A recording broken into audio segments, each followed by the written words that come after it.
Good evening. My name is Elena Navarro. Thank you for taking the time to review my presentation. I'd like to start by asking you a question.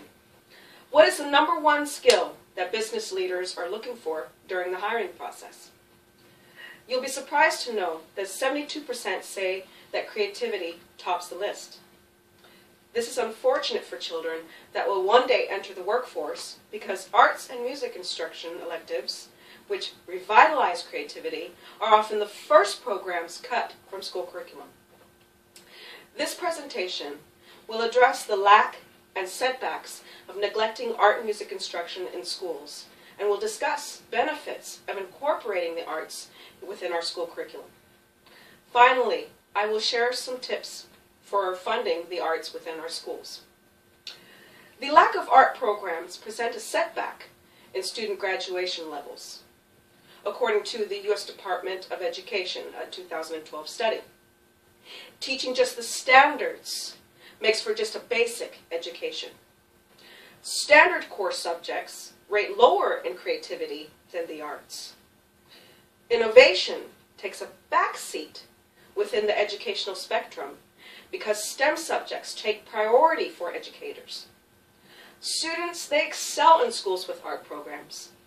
They are affected positively by the supportive environment the arts build within them. Dropout rates are diminished. Because of a lack of funding, there are fewer art and music programs within our schools, according to the U.S. Department of Education.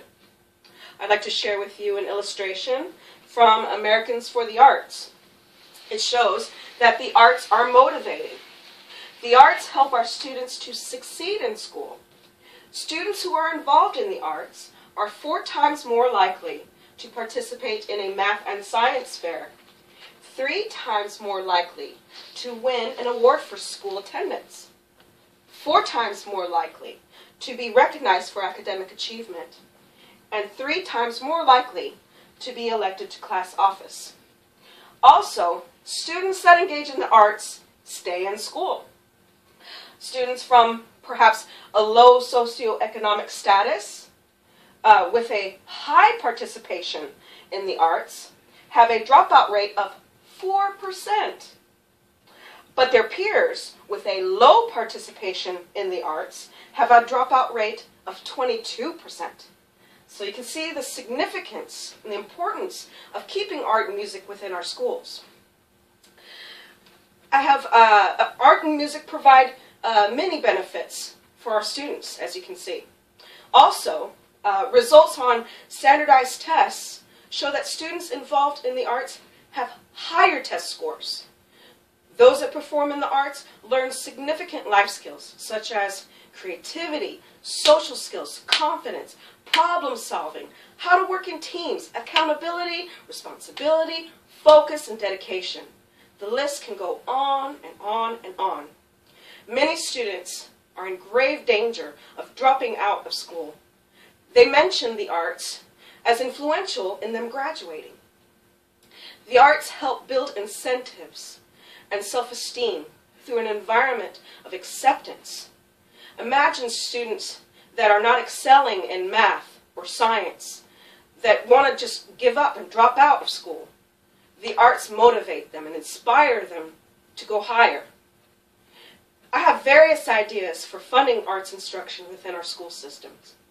Schools can research grants, such as through the Arts Education Partnership. Or some of you may have heard of the Wallace Foundation, or the National Urban Alliance for Effective Education. There are also businesses that contribute funds for promoting the arts in schools and in our community. Some, such as Target, Walmart, Sears, are known for contributing money and funds for supporting arts in schools and in our community. Schools can also take part in annual fundraising efforts. They can do book fairs, bake sales, you name it. The sky's the limit. Or some of you may have heard of Americans for the Arts. You can become a member of Americans for the Arts, which is a nonprofit organization with the primary goal of promoting the arts in communities on a federal, state, or local level. The arts may mean the difference between a student staying in school or dropping out. Today I have examined the growing lack of art and music within our schools. And I have discussed the many numerous benefits for teaching the arts and keeping art and music in our schools. I have also highlighted some tips on how communities can help support and fund the arts through the implementation of grants, fundraising efforts, or from contributions from local business organizations. This can eliminate the lack of the arts and music in our curriculum. Please keep the arts within our schools, for they inspire us all. Thank you so much for your time.